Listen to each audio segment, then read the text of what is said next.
Well, hello, everyone. I always like, either be fashionably early or fashionably late. So today I am fashionably early. How are you? So today is Thor's Day, or Thursday is how we say it. But oddly enough, Thursday is actually named for Thor, Wednesday for Odin. So there we go.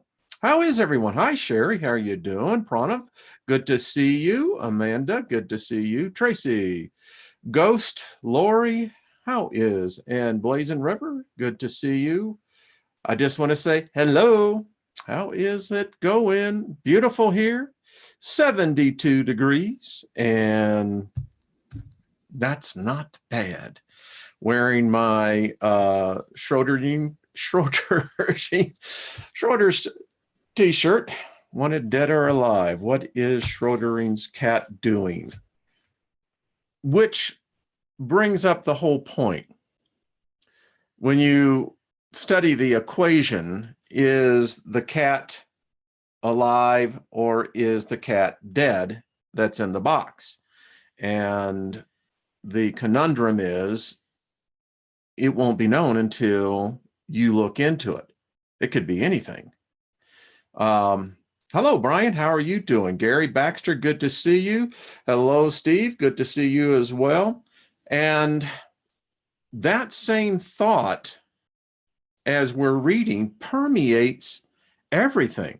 So I have a little companion book that I have that is a little more detailed than the one that we're reading. The one we're reading still covers it beautifully. But last night, my wife walks into my office and she says, "This is not an office." She said, "This is like a research library." So when you begin to read history again, and I contend most of us who came out of Christianity particularly never read history. We thought that the New Testament was history. It's anything but, even the Old Testament. And so as beginning to get authentication, validation as to how far we can trace these writings back to.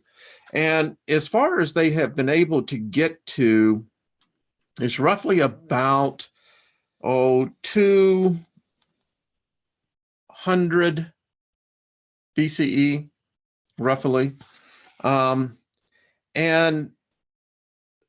the people that have been associated with these writings, I mean, it reads like a who's who in history. I mean, you go from Ptolemy the First, Alexander himself.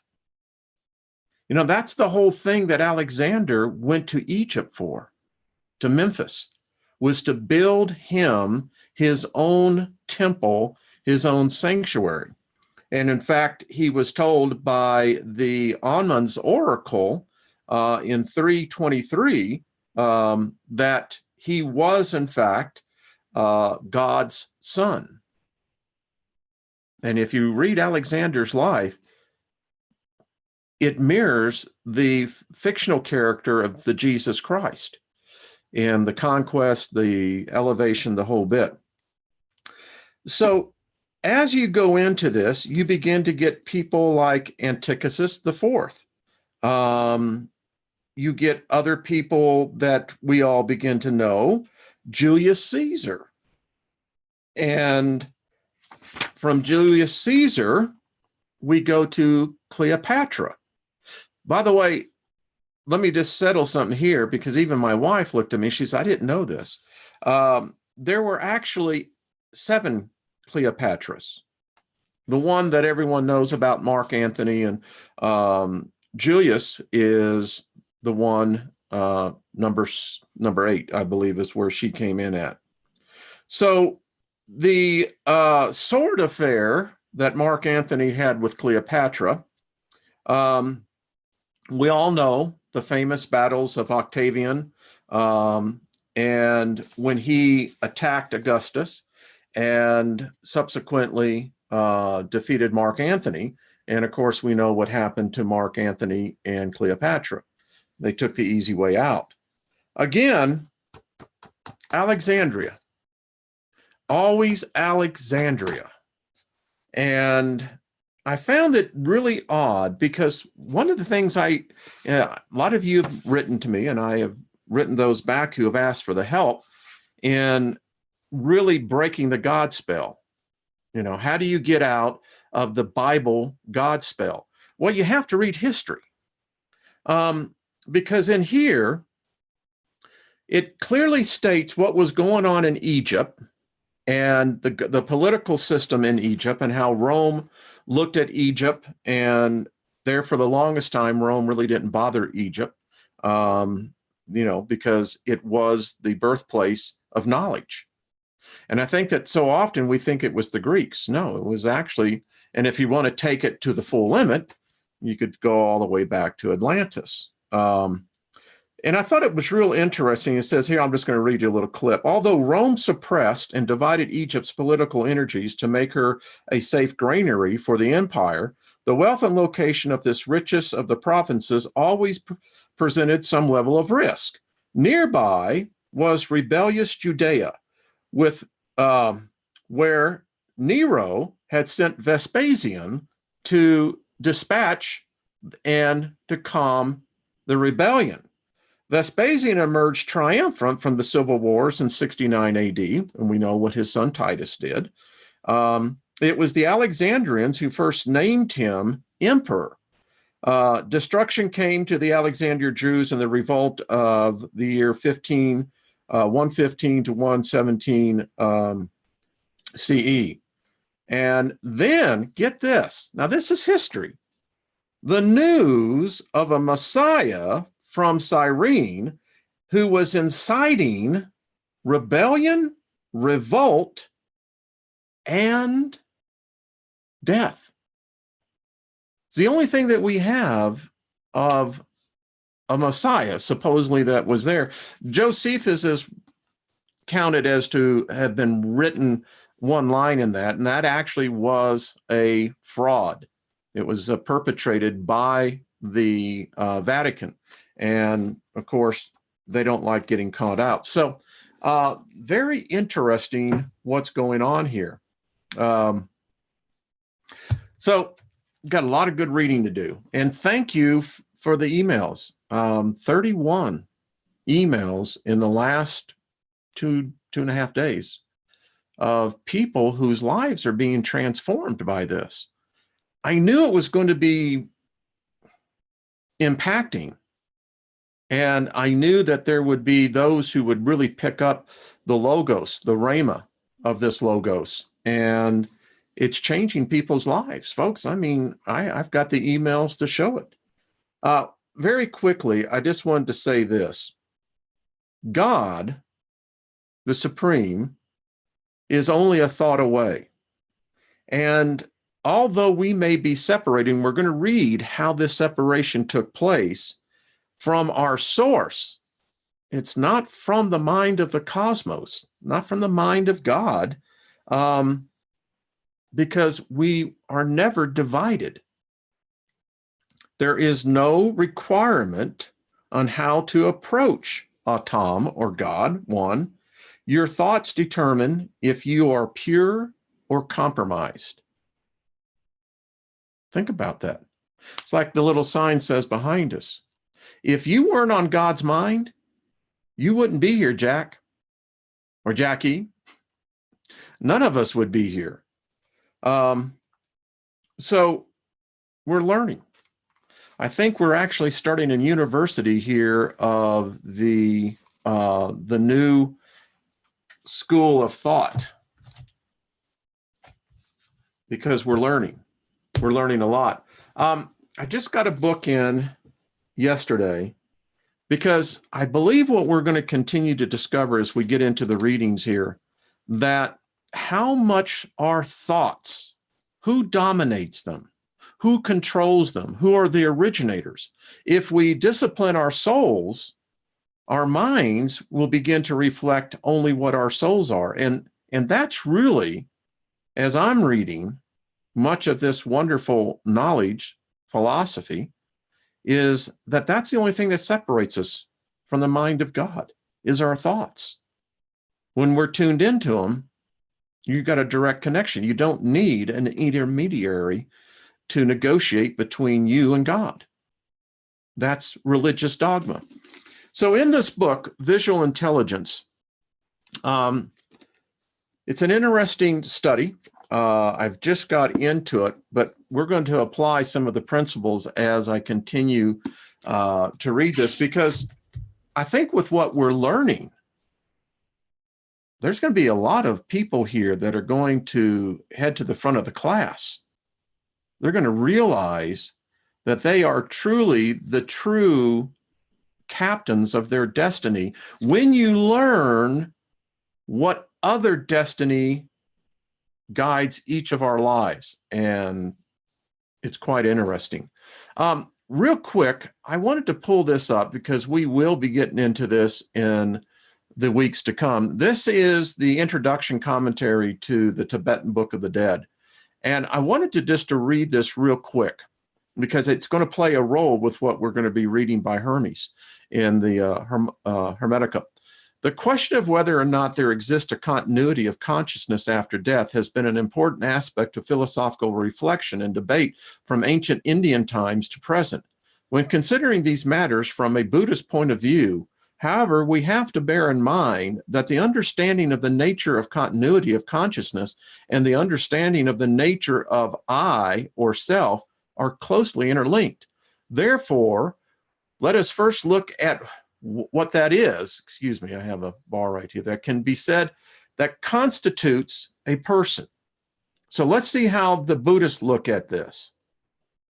According to Buddhist classical literature, a person can be seen as possessing 5 interrelated aggregates, technically known as the 5 psychophysical aggregates. These are the aggregate of consciousness, the aggregate of form, which includes our physical body and senses, the aggregate of feeling, the aggregate of discrimination, the aggregate of motivational tendencies. That is to say, there is our body, the physical world, and our 5 senses. And there are various processes of mental activity, our motivational tendencies, our labeling of, and discrimination between objects, our feeling, and the underlying awareness of consciousness. That, I think, defines how you and I can, it's like the question, prove that you exist. I revert to the Moody Blues. I'm saying. If y'all know which album that is, then you get even a bigger prize. I think, therefore I am, I think. There you go. Anyway. Yes. Among the ancient schools of thought, which accept the notion of continuity of consciousness, there were several non-Buddhist philosophical schools which regarded the entity, the I or the self, which migrated from existence to existence as being unitary and permanent. They also suggest that this self was autonomous in its relationship to the psychophysical components that constitute a person. In other words, they believe or poised that there is an essence of soul of the person, which exists independently from the body and the mind of the person. However, Buddhist philosophy does not accept the existence of such an independent, autonomous entity. In the Buddhist view, the self or the person is understood in terms of a dynamic, interdependent relationship of both mental and physical attributes. That is to say, the psychophysical components which constitute a person. In other words, our sense of self can, upon examination, be seen as a complex flow of mental and physical events, clustered in clearly identifiable patterns, including our physical features, instincts, emotions, and attitudes, continuing through time. Further, according to the philosophy, which has become the prevailing philosophy of the Tibetan Buddhism, today, the sense of self is simply a mental construct, a mere label given to this cluster of dependently arising mental and physical events in dependence on their continuity. Now, when we look at this interdependence of mental and physical constitutes from a perspective of the highest yoga tantra, there are two concepts of a person. One is the temporary person or self. That is, as we exist at the moment. Yesterday, we learned there isn't a past, the future, or present. We're flowing through time. And I think this is probably very accurate. We exist in the moment, not the present, the moment. The present is already gone. And this is labeled on the basis of our coarse or gross physical body and conditioned mind. And at the same time, there is a subtle person of self, which is designated independence on the subtle body and subtle mind. The subtle body and subtle mind are seen as a single entity that has two facets. The aspect which has the quality of awareness, which can reflect and has the power of cognition, is the subtle mind. Simultaneously, there is its energy, the force that activates the mind towards its object. This is the subtle body or subtle wind. These two inextricably joined qualities are regarded in highest yoga tantra as the ultimate nature of a person and are identified as Buddha nature, essentially, or actually nature of mind. So, just wanted to set the pattern here. So allow me to get out of here. We'll get into our books. By the way, you can see we have a lot of reading to do as long as we can do this. I dare say, but if we finish all of these, we will become quite renowned. All right, let me get a little sip of my tea. This is going to be fun, particularly to the individual who wrote to me wanting to know about the soul. We're going to get into this, but we have to set the components in their proper order in order for it to really make sense. The creation of humankind. Having discussed the principles by which God created the cosmos, in this chapter, Hermes describes the making of mankind. God created humankind because he wanted there to be a creature capable of appreciating the great beauty of his cosmos. He asked each of the gods who administered the cosmos to provide something to benefit humanity. The sun gives joy, the moon gives sleep, Saturn offers the limits of necessity, strange one, and the balancing force of justice. I'm telling you, there is a clue big time here. Jupiter gives peace, and Mars gives struggle, Venus offers love, and Mercury wisdom. As Heidi Vandenberg over in Channel 27, I believe, has pointed out, in my house, Mercury is there. So wisdom, yeah, all right. When God hears what the gods will offer, he thinks humankind into existence. Exactly what happens here. We're always on God's mind. If we were not always on his mind, we would be gone. Maybe we could be like a quark and come back into existence, but anyway, I digress. At first, humanity is just a thought, a soul. It is unable to tend and look after the earth as God wishes. So God gives each human a mortal body within which to house an immortal soul. To do this, he first creates nature. She is like the beautiful woman, and God makes her mistress of the world. She produces the seeds of the natural life. Seen in the human soul, an image of God, nature falls in love and merges with her beloved. This is the blending of body and soul which produces each one of us. Hence, all human beings have a dual nature, being a combination of an immortal soul and a mortal body. We honor both sides of our nature when we serve God by administering the natural world for him. Finally, God gives humankind a last great gift, the ability to reproduce. More than this, he makes the process a holy, loving sacrament, which reflects the marriage of matter and spirit that creates the cosmos. The sacred bond of love unites man and woman together so that they may share their essential qualities with each other. And those of you who are in love, like I am with my wife, I can say this: the older you get, the stronger that bond becomes. And, you know, there's a sacredness to it. It really is amazing. It took me a lifetime to figure that out, guys. Trust me, another time for another story. But why this ministers to me, because my life reflects the truth of these words, more so than any Bible ever did. Because I'm not constricted here. I understand the complexity of who I am. I know within me there is a duality of my nature, but that is natural. It's God-given.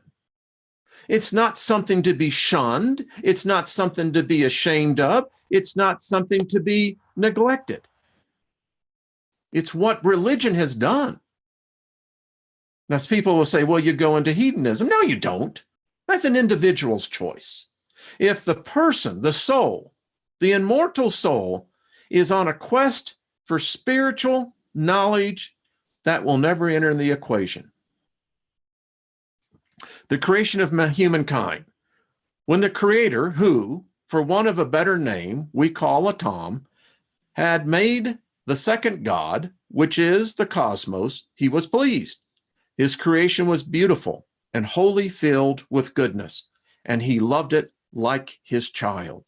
In his kindness, ATUM wished for there to be creatures capable of appreciating the beauty of his creation. So, by an act of will, he created humankind to be an imitator of his divine wisdom and nurturing love. ATUM asked each heavenly God in turn, what can you provide for humanity, which I'm about to create? The sun said it would shine all day, providing laughter and a source of joy for both mortal minds and the boundless universe itself. The moon promised sleep and silence, and to shine by night. Saturn offered justice and necessity. Jupiter gave peace, and Mars struggle. Venus proffered love and pleasure. Mercury, who is called Hermes, said, I will make humankind intelligent. I will convey to them wisdom and knowledge of the truth. I will never cease to benefit all humanity. ATUM was glad when he heard these words and gave the command that man should come into being. Mind, the All-Father, who is life and light, gave birth to humanity, which bore his image, and he took delight in his offspring. Joined to the gods by a sense of kinship, humanity worshiped them with piety and holy thoughts, while, for their part, the gods watched over humankind with concern and loving mercy. At first, man was solely eternal and spiritual, but ATUM saw that his new creation could not tend the earth unless he sheltered him in a material envelope, giving man a mortal body as well as an immortal soul. So ATUM bade nature be, and from his voice came a woman's form, so lovely that the gods were smitten with her beauty. ATUM made nature mistress of the world. She communed with herself, producing all kinds of seeds, which ATUM took hold of with his hands and scattered over the earth. Who is the mother of all worldly things? Seeing in man a beautiful image of ATUM, nature was filled with insatiable love. She clasped him to her, and they merged to become one in love, mortal and eternal, blended and mingled, so that man may perform the demands of both sources of his nature. Firstly, to serve God, venerating and praising the things of heaven. Second, to assist and administer the things of the earth by tilling the soil navigating the waters, building on the land, and by serving each other, that strongest of bonds that link the human race together. I just want to say here, isn't this odd that you can go directly back to Genesis 2:5, and where do you see this is the problem I've always had with Genesis, is that much of it was taken from other writings. And you can see right here, by tilling the soil. Genesis 2:5 said, and there was no man to till the earth. Just saying. Then ATUM, the master of generation, bestowed on humankind the sacrament of reproduction, full of affection and joy, gladness and yearning, and all the heavenly love that is in his being. I would have to explain the nature of this compelling sacred bond that binds a man and woman together, were it not that each of us, if we explore our innermost feelings, can experience it for ourselves. Contemplate the supreme moment when each sex infuses itself with the other, one giving forth and the other eagerly embracing. At that moment, through the intermingling of two natures, the female acquires the male vigor, and the male is relaxed in the female longer. This sweet sacramental act we celebrate is shared in secret, because if performed openly before impure eyes, the ignorant may mock, and the divine power manifesting in both sexes will shy away. That's heavy stuff. Oh, I love it. It's poetry. Imagine if we taught sex education in this light. Wow. I dare say even the adolescent and the youth would contemplate more the precious gift that we all possess. Heavy stuff. The birth of human culture. In this chapter, Hermes describes how human beings became civilized and created culture under the guidance of the god Osiris and the goddess Isis. As human beings slowly awoke to their surroundings, they looked around at their new home and gazed on the creation in awe and wonder. Looking upon the perfection of the cosmos, humanity felt the need to share in the pleasure of creativity. The Creator therefore ordered each of the planetary gods to share with mankind a part of their creative power. The Hermetica teaches that the universe will not be finished until mankind has played his part in the story. And we're still, how shall we say, doing our best to finish our part. So this thing can be rolled up and we can see a whole different one. The arts and sciences invented by humanity complete the grand plan of destiny.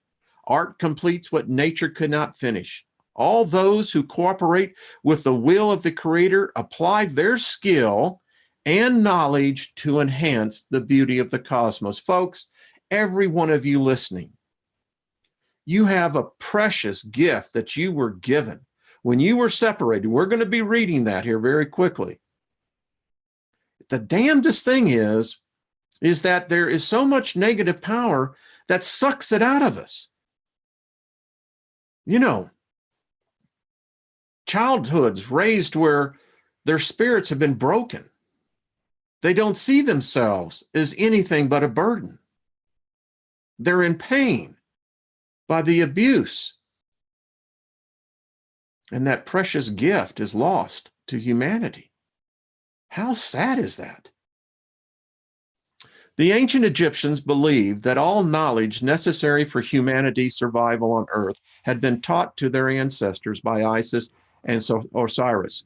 The goddess Isis taught people the arts of sowing and animal husbandry, ensuring that they did not starve, and she showed them the healing uses of herbs and medicine to care for the body. She taught people respect for the dead, how to wrap their bodies in bandages soaked in oil and spices, and to care for their memories with offerings of fruits and flowers. Osiris gave people law and justice and instituted the rites of worship that kept men humble and honest. He ordained the first priests who were trained to nurture man's soul through the proper use of philosophy and learning. Together, these parents of the human race were believed by the Egyptians to have lifted their ancestors out of savagery. In life, Isis continued to look after humanity, and so Osiris, the Lord of Souls, watched over the spirits of the dead. They were worshipped for thousands of years at temples all over Egypt until the late Roman times. You know, Christianity is a new kid on the block, as Islam, Mormonism. I mean, these are all new religions, and that's exactly what they are, religions. You take away Judaism, and Christianity doesn't have a leg to stand on. It collapses. Just saying. The birth of human culture. Humanity looked in awe upon the beauty and everlasting duration of creation. The exquisite sky flooded with sunlight. The majesty of the dark night lit by celestial torches as the holy planetary powers traced their paths in the heavens in fixed and steady meters. According the growth of things with their secret infusions, men looked with wonder and questioning, and having observed the Maker's masterpiece, wanted to create things for themselves. Their Father gave permission, so the gods would administer the cosmos. Each shared with humanity a part of their power. Since the world is Atum's handiwork, those who maintain and enhance its beauty are cooperating with the will of Atum by contributing their bodily strength in daily care and labor to make things assume the shapes which his purpose has designed. Chance is movement without order, and skill is the force which creates order. The earth is kept in order by means of humanity's knowledge and application of the arts and sciences. For Atum willed that the universe should not be complete until man had played his part. Atum, the fabricator of the cosmos, graced the earth for a little time with our great father Osiris and the great goddess Isis, and they might give us the help we so much need. They brought humanity divine religion and stopped the savagery of mutual slaughter. Maybe that's why we're so good at killing each other and ourselves. They established rites of worship in correspondence to the sacred powers of the heavens. They consecrated temples, instituted sacrificial offerings to the gods that were their ancestors. They gave the gifts of food and shelter. They taught men to swathe the decaying corpse of the dead. Having learnt Atum's secret laws, they became lawgivers to humankind. They introduced the mighty gods of oaths and as founders of pledges and good faith, and so filled the world with justice. They devised the initiation and training of the prophet priest, so that through philosophy they might nurture men's soul and cure sickness of the body with the healing arts. Get the idea that they go hand in hand? Yeah. I mean, isn't this much more easier to comprehend and accept? I mean, it doesn't have the ambiguity that, well, I think so many religions, unfortunately, offer.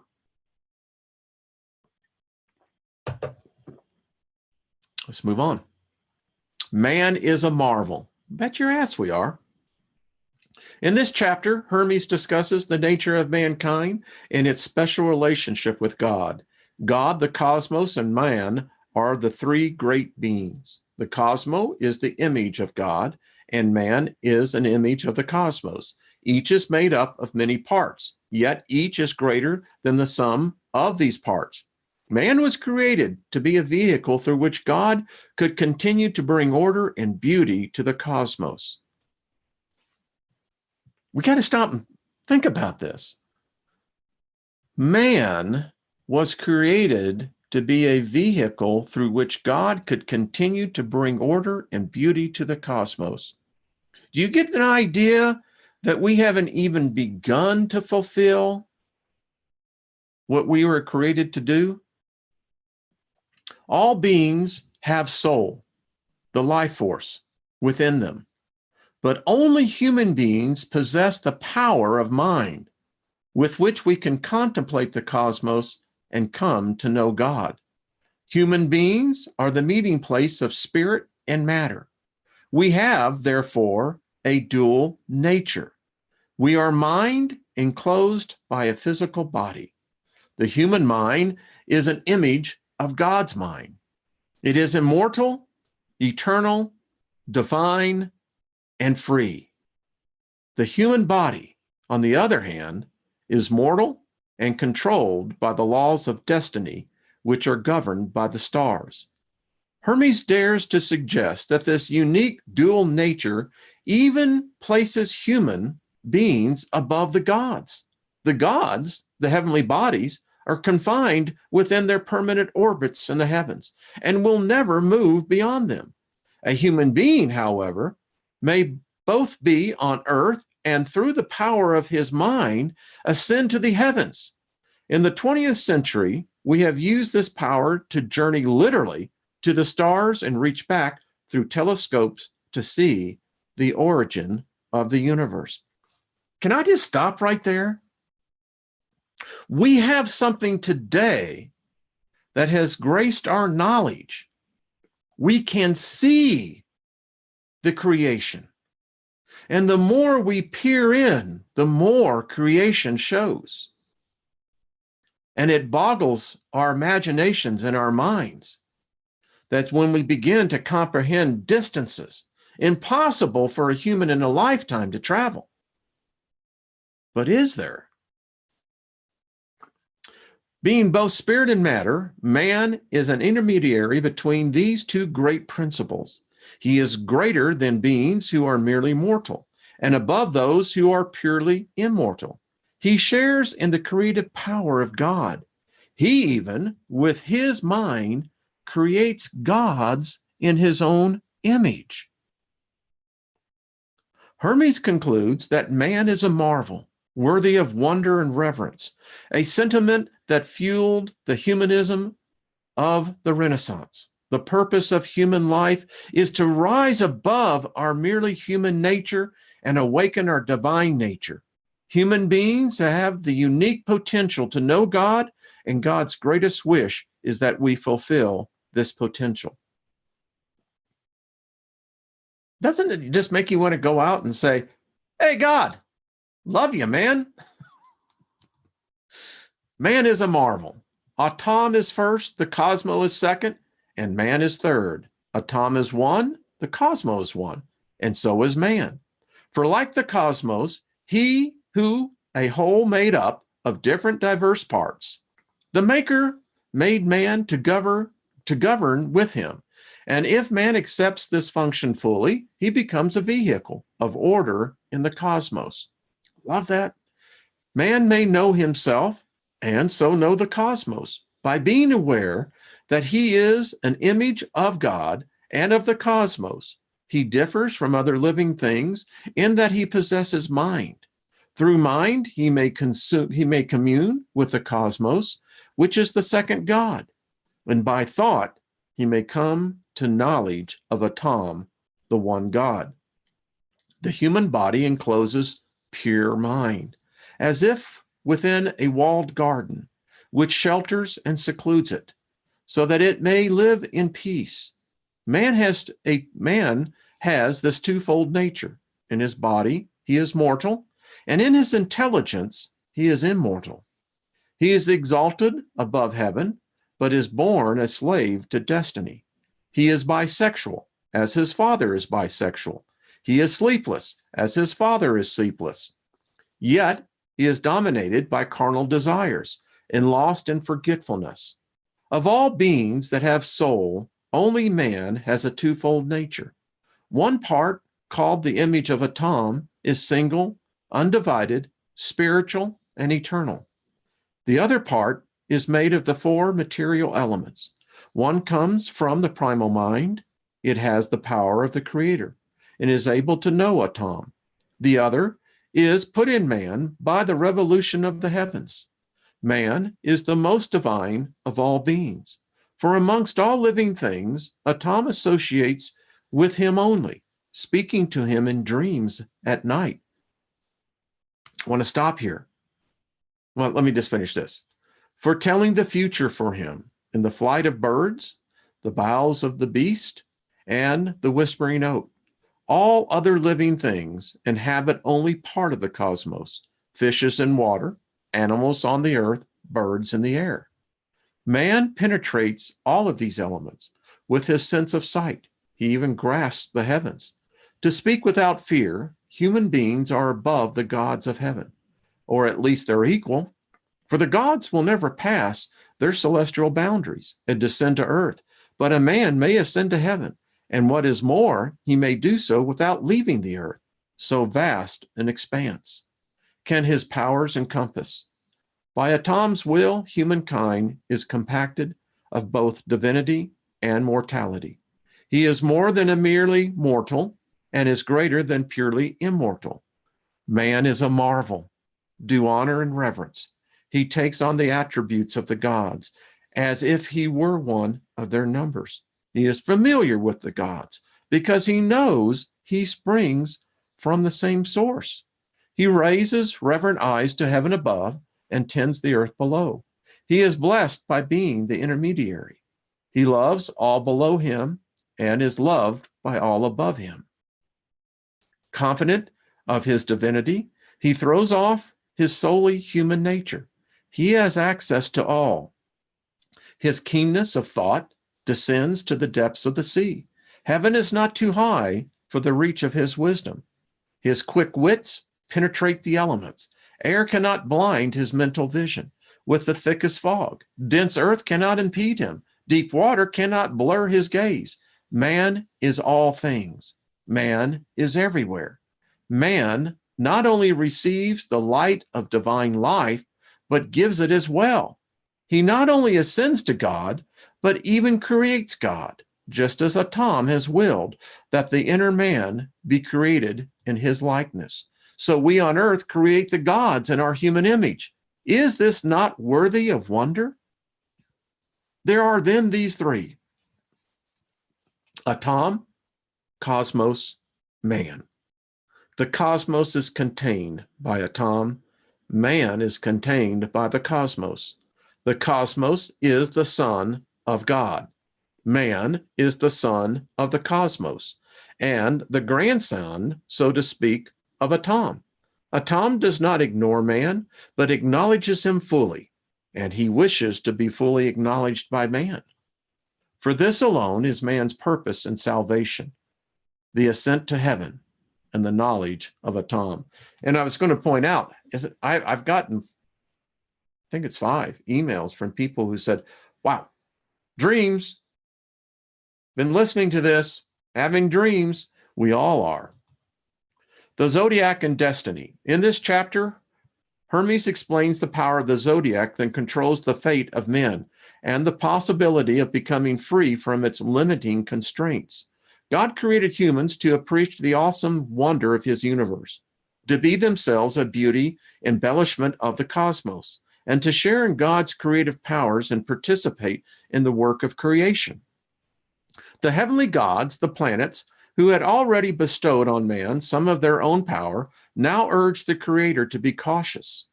They feared that man will use his inquisitive mind for destructive as well as constructive purposes.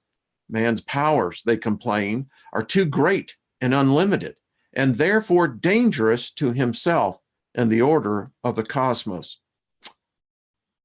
Boy, now we know why mind control is such a preoccupier of religion, governments, etc. Right there, told you. God responds to their concerns by creating the Zodiac. In this celestial mechanism will control the fate of men and be ruled over by the goddess Destiny.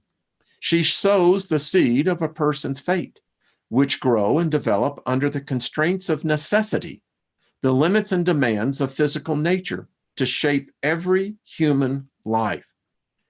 It is a man's lot to live the life prescribed for him by his fate.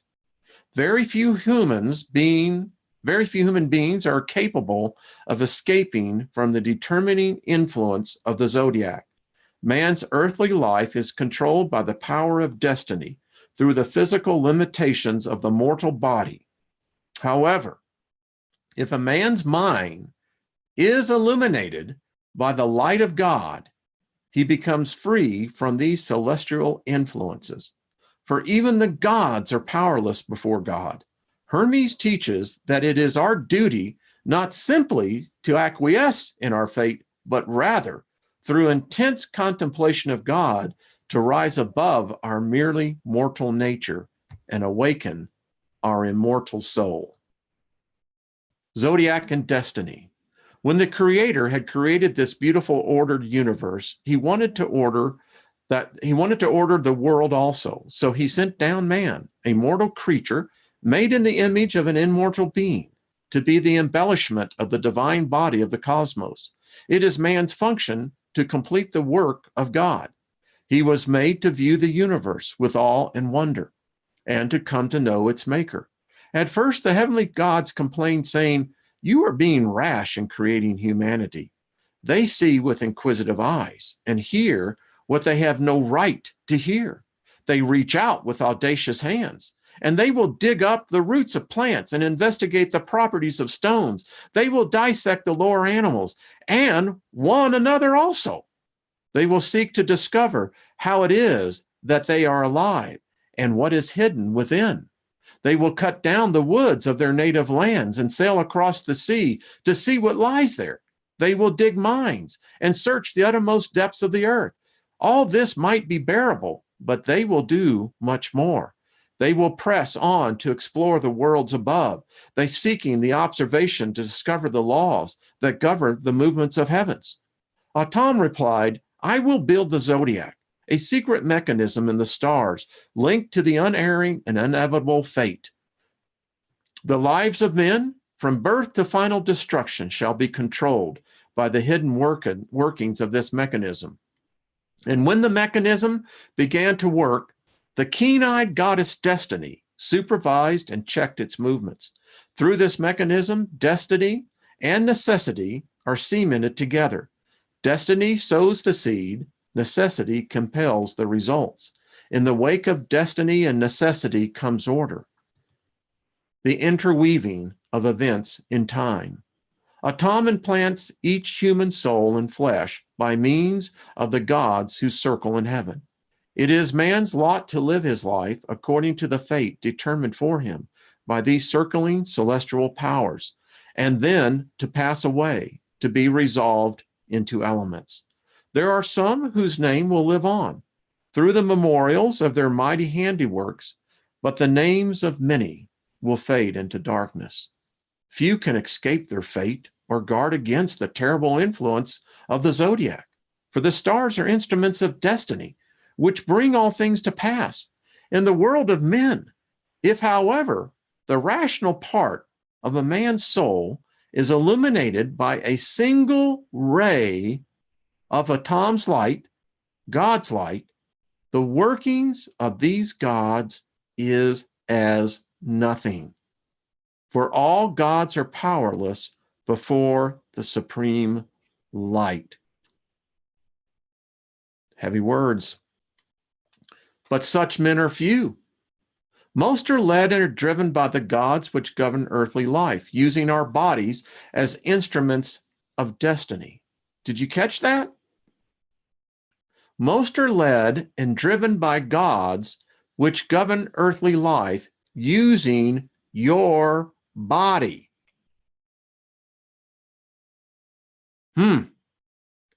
As the instruments of destiny. To my way of thinking, however, it is our duty not simply to acquiesce in our human state, but through intense meditation, contemplation of divine things, to detach ourselves from our merely mortal nature. I'm trying to get through this because right after this one, it gets into the thing about the human soul.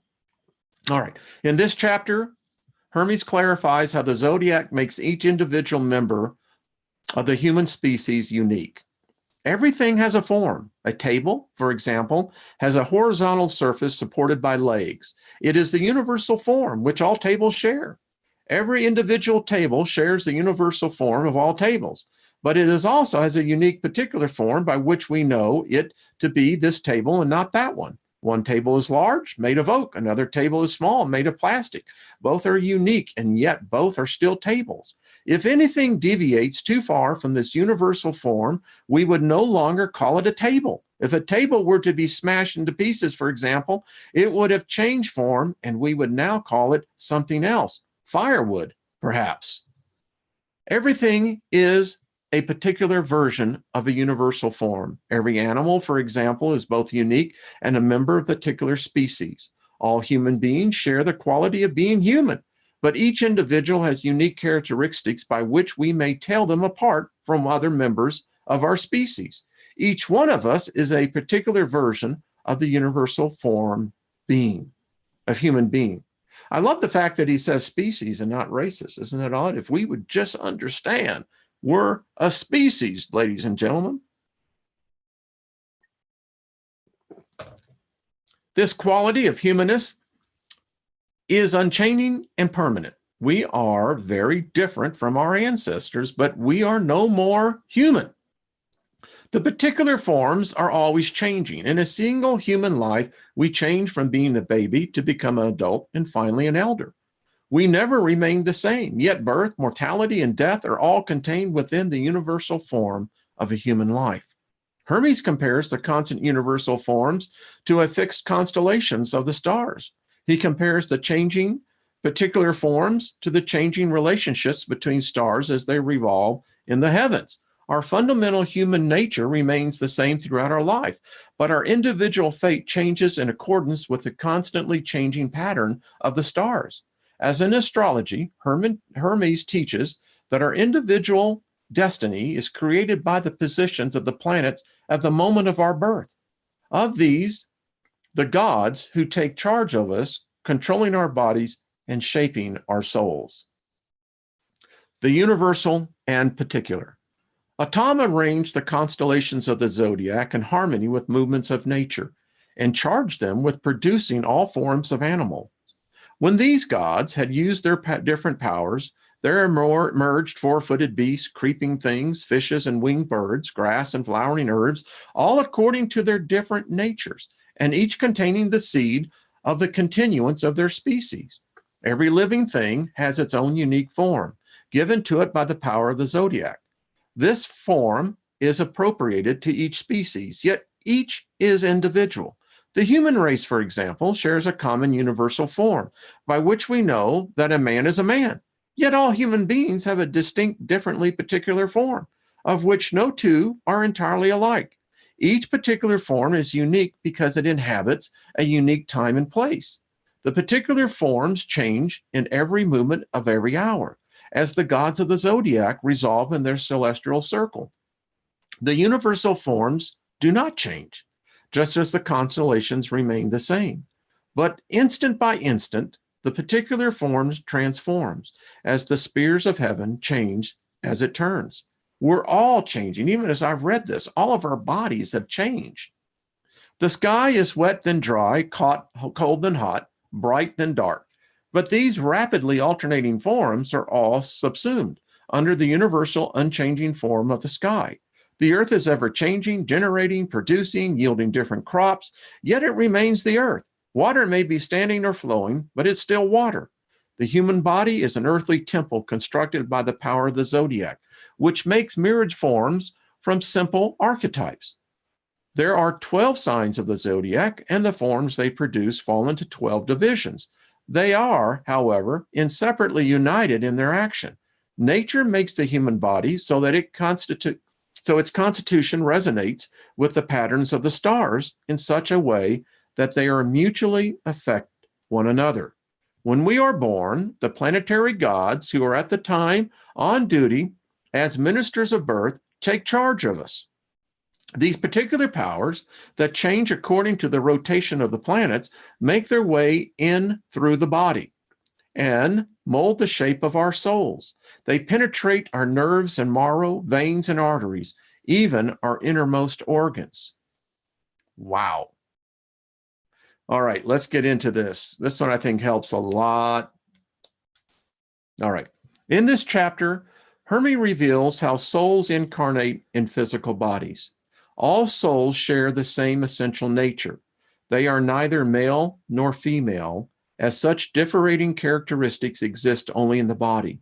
All souls are a part of the one soul of the cosmos. God has two servants which look after souls. The keeper of souls cares for disembodied souls, and the conductor of souls sends them down into physical incarnation. Nature creates the individual body into which the soul incarnates. The power that Hermes calls memory ensures that this body conforms to the universal form of the human species. The power Hermes calls skills makes sure that each individual body is a fitting home for the particular soul it houses. Our individual characteristics are governed by the qualities of the gods presiding over the moment of our incarnation. If the gods present at our birth are peaceful, we will be peaceful by nature. If they are warlike, we will be aggressive. This is why astrologers say, for example, that those born at the time of Aries have certain characteristics, whilst those born at the time of Capricorn have a different nature. Those gods who accompany the soul at the moment of birth affect the instinctual nature of the soul. Those that have their effect later in adolescence affect the rational part of the soul. Let's just stop. I mean, we're getting close to our time, but this is interesting. When I first read this, I went, how interesting. It was like reading a manual, how you work the machine. Before it incarnates, the soul is already wrapped in a spiritual body. When this wrapping is thin and clear, the soul is intelligent. However, when this wrapping is dense and opaque, the soul has limited vision and is only aware of its immediate situation. As a soul sinks into incarnation, it forgets its own nature and takes on the qualities of the gods who have shut it into a human body. Hermes describes a vision of disembodied souls about to make their journey into a physical form. Folks, listen to this. They are filled with fear and horror at the fate which awaits them. They cannot bear the prospect of such imprisonment. Are we already in hell? Because this is not our home, folks. We don't belong here. Never have. Let's read. Incarnation of the soul. All souls are part of one soul, which is the soul of the cosmos. Souls all have one nature. They are neither male nor female. Such differences of sex arise only in the body. In the world above, there are two gods who are servants of God's goodness. They are the keeper of souls and the conductor of souls. The keeper is in charge of disembodied souls. The conductor sends down these souls from time to time into physical incarnation. Nature works alongside these gods, making mortal vessels into which souls are poured. Nature also has two assistants called memory and skill. Memory ensures that nature creates individual forms that are copies of the primal universal forms. Skill ensures that the individual frame is fashioned in conformity with the soul which will embody it, seeing to it that lively souls have lively bodies. Sluggish souls have sluggish bodies. Powerful souls have powerful bodies. The soul, which is spiritual, has its own wrappings, which are also spiritual. These are coats made of air. When such coats are thin and transparent, the soul is intelligent. When they are dense and muddied, like the air in stormy weather, the soul cannot see far, but is only aware of its immediate predicament. The differences in character of the pharaohs are not determined by the nature of their soul, for all kingly souls are godlike, but by the gods that escort the soul into incarnation, souls of such quality that incarnate for such a high purpose do not descend without attendance, for divine justice knows how to assign to each his due, even when exiled from the happy land. That's apparently where we came from, was the happy land. When the soul is accompanied by warlike gods, this pharaoh will wage war. When the gods are peaceful, he will maintain peace. When they are musical, he will make music. When they are just, he will rule wisely. When they are lovers of truth, he will be a philosopher. For souls, by necessity, cling to the temperament of the gods who bring them down to earth. For when they sink into the human condition, they forget their own nature and are conscious only of the disposition of those who have shut them into this mortal tomb. The forces which accompany the soul do not arrive together. Some enter with the soul at the moment of birth and act as an irrational parts of the soul. The purer forces arrive at adolescence and cooperate with the rational part of the soul. I have seen a vision of souls about to be shut up in bodies. Some of them wailed and moaned. Some struggled against their doom, like noble beasts caught by the crafty hunters and dragged away from their wild home. One shrieked and looking up and down exclaimed, "O heaven, source of being, bright shining stars and unfailing sun and moons, light and life, breath of the one, all you that shine or share our home. How cruel it is that we are being torn away from such celestial splendor. We are to be expelled from this holy atmosphere and from the blissful life we live here and be imprisoned in a mean and sorry place. What hard necessity wait for us? What hateful things will we have to do to meet the needs of a body that will quickly perish?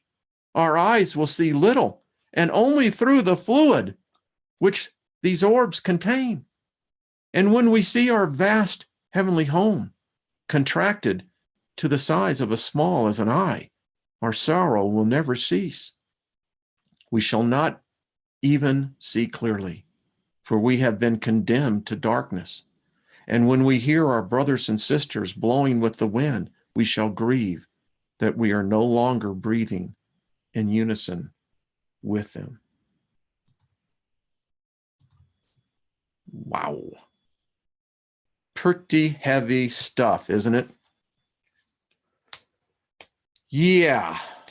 Don't know about you, but that kind of puts it in a perspective for me. Never, ever heard such a story, a perspective of being born. But I have to tell you, folks, for me, this resonates so strong. I knew it when I read it. I said, yeah. A couple of you have written me and shared your same experience that you knew as children. I retained it probably 6 years of age, still had the memories of where we came from. And the reason why I could never describe it is, how do you describe it? But I'm telling you, folks, if you can grasp this, it's going to free you. You don't have to be afraid of death. You don't need a savior. You don't need a religion. You don't need a philosophy. We know where we came from. And tomorrow we're going to get into what happens when we die. From Hermes' perspective. And I think, as many of you are agreeing, that Hermes seems to know what he's talking about. Okay, folks. Wow. I mean, this is knowledge that they purposely hid. Remember, women and men died because of this knowledge. Christianity, Islam, I can just go and name the rest of them, have persecuted us, our kind. As I wrote to a person today, we're coming together. I think we're finding out that our clans, our groups that which we were a part of before here, I think we're desperately seeking each other out. So, all right, folks, I'll be on tonight on the Artist First Network, 10 o'clock Eastern, and I'm going to be getting into the fake reality. And I think that this all plays a part of it. The fakeness that's around us is to distract us. Anything to keep us occupied other than focusing in on this is what the purpose is. Let's not be robbed from anymore. Let's start turning the tables and start taking back what is rightfully ours. All right, folks, be good to yourself. That's the first step. I'll see you tomorrow at this time for sure. Friday night, tomorrow night, got Sue G. We're going to be talking more about this. I have a sense that it's going to be great. All right, folks, be good to yourselves. Thank you, each and every one of you, for joining me. We'll see you real soon. All right, bye-bye.